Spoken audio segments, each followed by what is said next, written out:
couple months ago, I was watching the news. I was really disturbed. You know, they showed one of those video footages that they'd gotten from some insurgents in Iraq, and they were blowing up an American vehicle, killing a bunch of American soldiers, which is disturbing enough. But then they start shouting praises to Allah. And a couple of days after that, I then heard some Christian and Jewish leaders in the United States also bringing God in to justify killing other human beings. And I think when I hear that sort of talk, God used in relation to violence and hatred and revenge, I understand why people become atheists.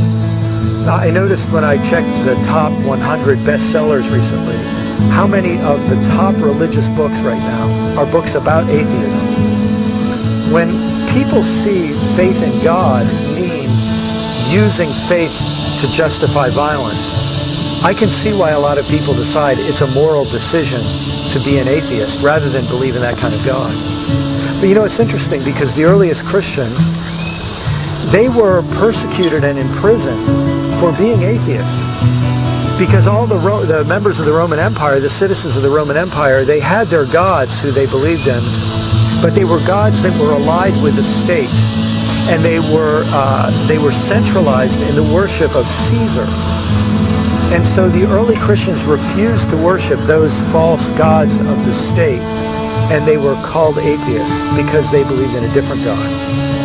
So maybe when we make our professions of faith, we'll realize to say I believe in the God revealed in Jesus Christ simultaneously makes me an atheist in relation to other visions and other pictures of God.